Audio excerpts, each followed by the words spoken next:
This hasn't been getting a lot of coverage, and the coverage that it has been getting hasn't been very good, so let's talk about the trail derailment in East Palestine, Ohio. East Palestine's about an hour north of Pittsburgh, almost halfway to Cleveland. Norfolk Southern has a rail line that goes right through town, and this derailment happened right on the edge outside of town on the border of PA and Ohio. Of the cars that crashed, 5 of them contained vinyl chloride. It's a monomer used to make PVC. The reporting on this has gotten vinyl chloride confused with polyvinyl chloride, the polymer made out of vinyl chloride. Now, the reason that this distinction is really important is vinyl chloride is very hazardous and very flammable. Polyvinyl chloride is a plastic that's used in like everything. The other thing about vinyl chloride is that it boils at 8 degrees Fahrenheit, so it's shipped in its liquid form. Meaning that when these trains crashed and these started leaking, they weren't just leaking liquid, but they were spewing boiling gas. So vinyl chloride is really toxic. OSHA has the permissible limit of how much you can be exposed to it during an 8-hour shift as a 1 ppm part per million. Average over 8 hours. So prior to this, the biggest spill of this chemical was in New Jersey, where one train car and about 23,000 gallons of vinyl chloride were spilled, but it didn't catch on fire. Now, this crash in Ohio has 5 train cars. These kinds of tanker cars can carry between 25 and 33,000 gallons. Let's call it 250 to 250,000 pounds of vinyl chloride. That's per train car, 5 train cars. There's maybe 1 million pounds of this toxic chemical spilling into the ground and also boiling off into the air.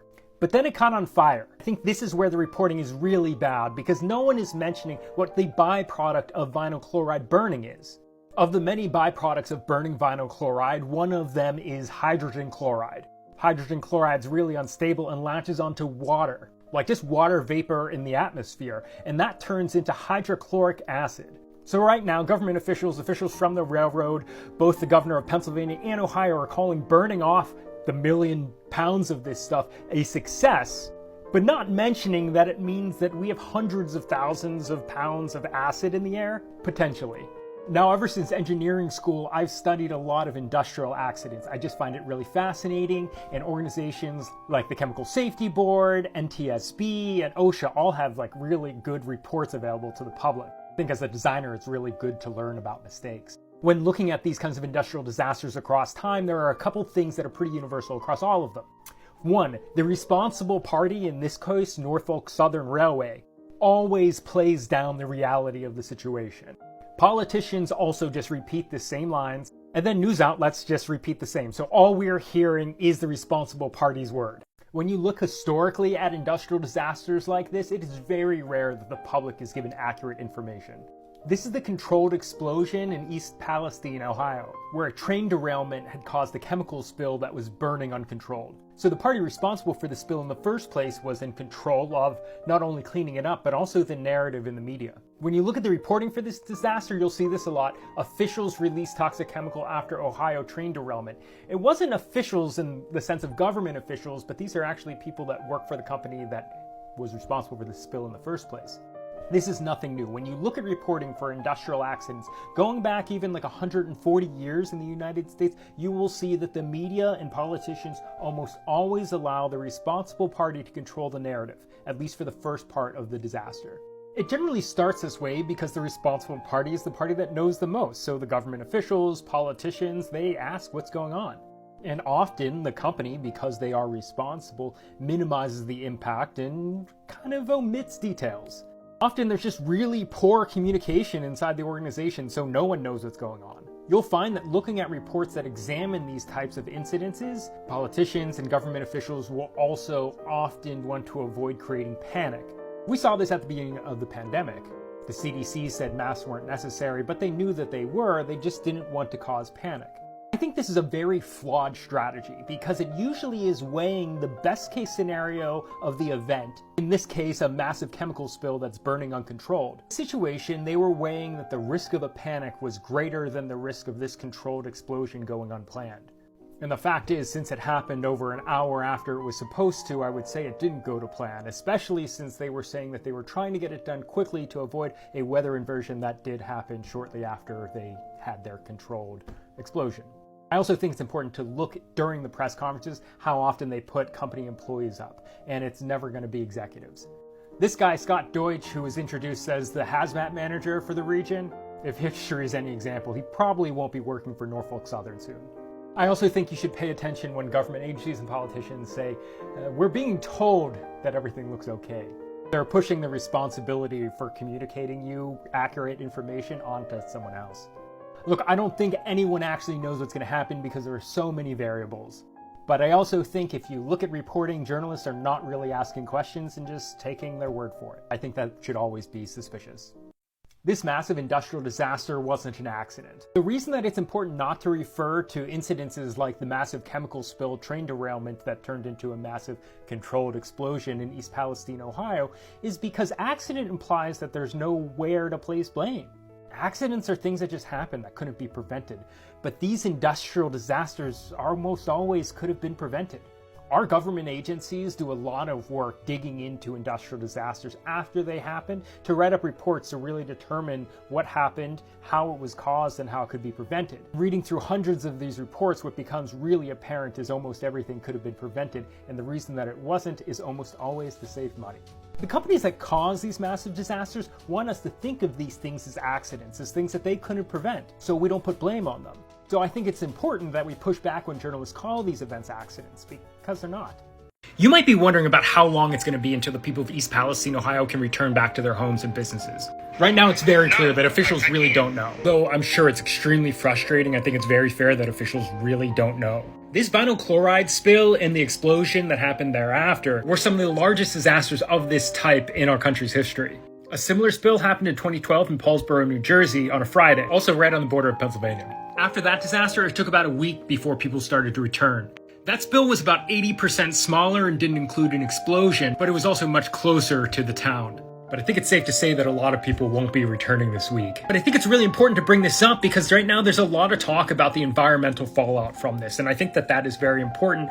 But we can't forget that there are thousands of people whose lives are directly currently being affected, really dramatically.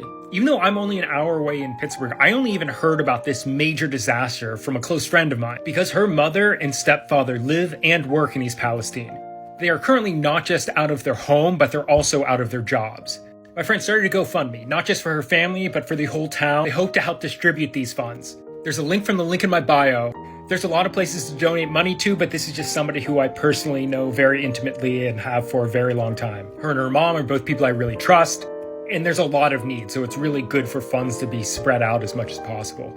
If you're interested in donating money to the people of East Palestine, Ohio, one of my close friends started a GoFundMe. Her mother and stepfather both live and work there. This money isn't just for them, though. They're going to be working locally to get this money to the people and businesses that need it the most fastest. She's somebody that I trust a lot, so I think you can be assured that the money will go to the people who need it. The $25,000 goal just happens to be the same amount of money that the $60 billion company responsible for this disaster donated to the town.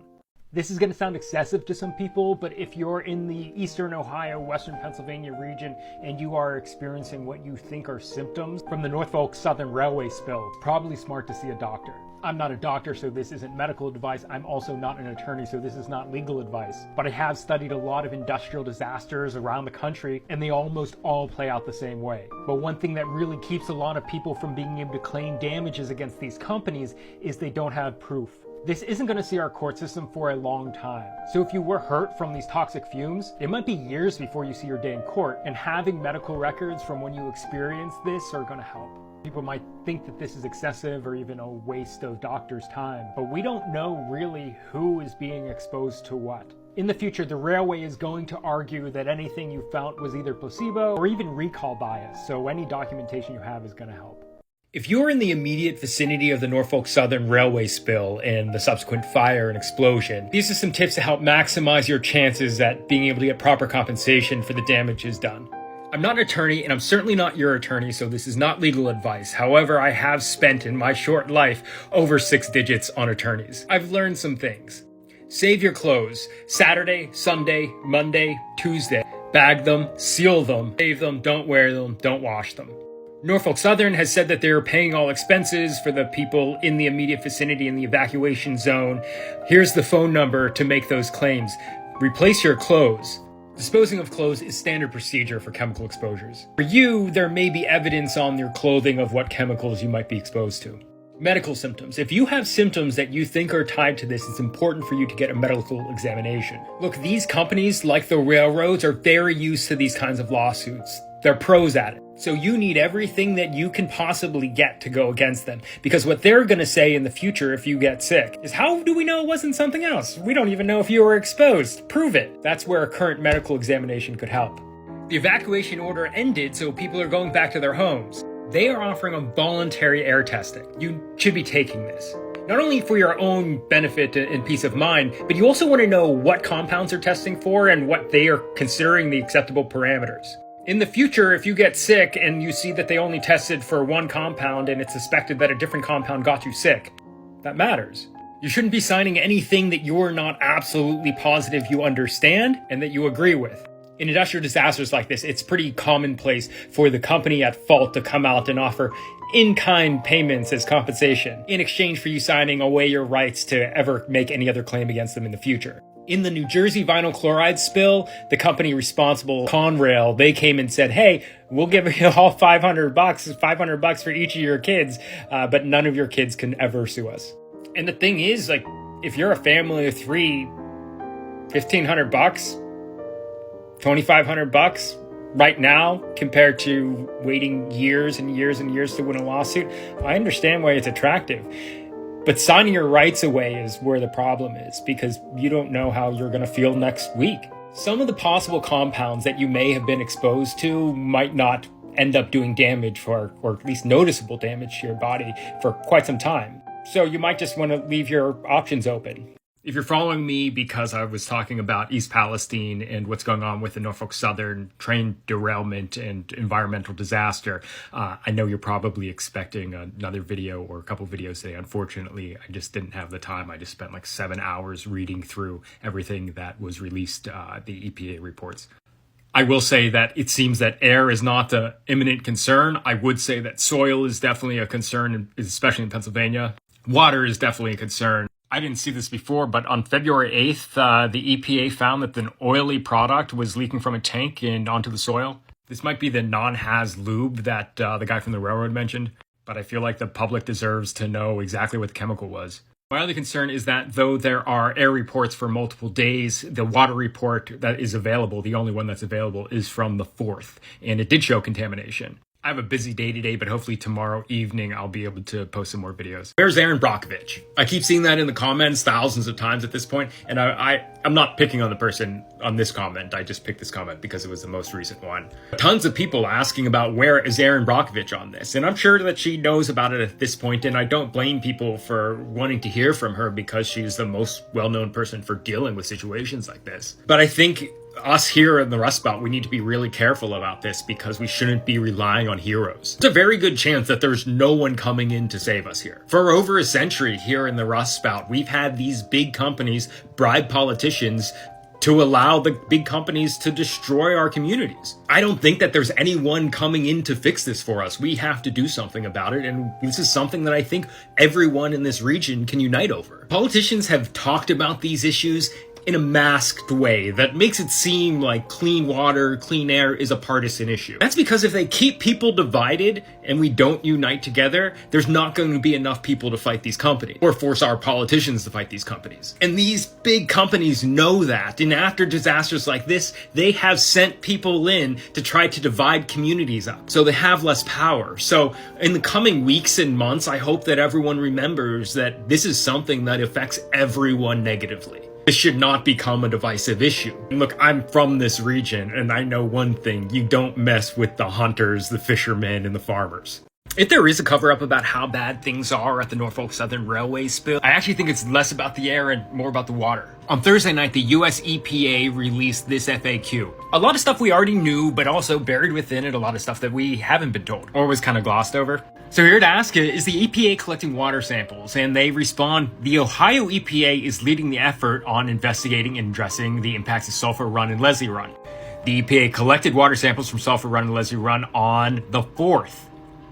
And the results are posted online, and they did detect toxins, both VOCs and SVOCs. SVOCs are less volatile, meaning they're less likely to evaporate. But they posted several days of air testing and only 1 day of water testing from the beginning, almost a week ago. What does the Ohio EPA's Twitter say?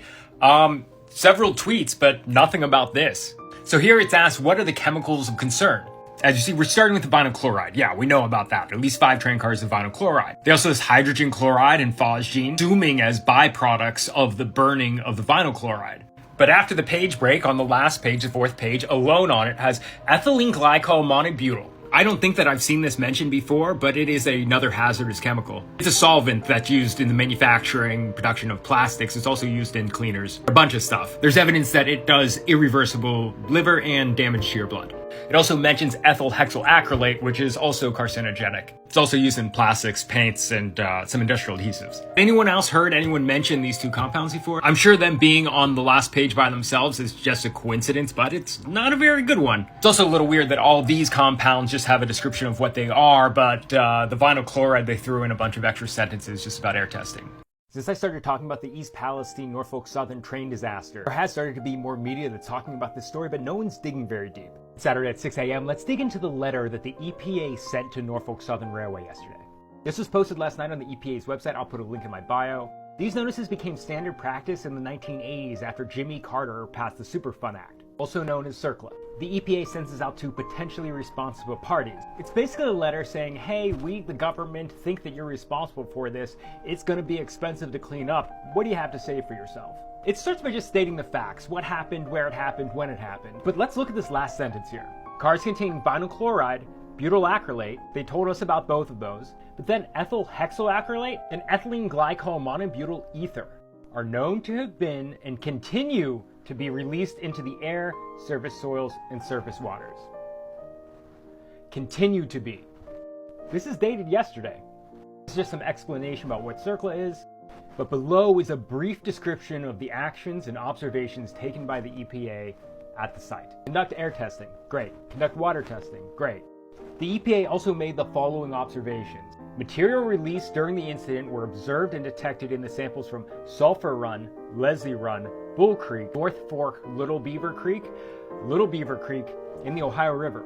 Materials related to the incident were observed entering storm drains. Multiple rail cars and tankers were observed derailed, breached, and or on fire that include, but not limited to, the following materials. Okay, the vinyl chloride, we know about that. Ethylene glycol monobutyl ether, we're just learning about that today. Ethyl hexylacrylate, that's the carcinogen. Isobutylene, this has not been mentioned anywhere else. Isobutylene is a super flammable, explosive petrochemical. It's made from butane. It's used to make a bunch of stuff, but the most common thing would be butyl rubber. O-rings on cars and stuff are made with this. It's rated a 4 in flammability, the same as vinyl chloride. So why are we just hearing about this now? And then the butyl acrylate. So that's a lot to take in there, but we have to move on, because I think this is the most important thing you need to hear. Areas of containment soil and free liquids were observed and potentially covered and or filled during reconstruction of the rail line, including portions of the trench/burn pit that was used for the open burn of the vinyl chloride. I think you have to ask a few questions. Number 1, why are you learning this from me? Why have they not released water tests since the 4th, but they've released several days of air tests?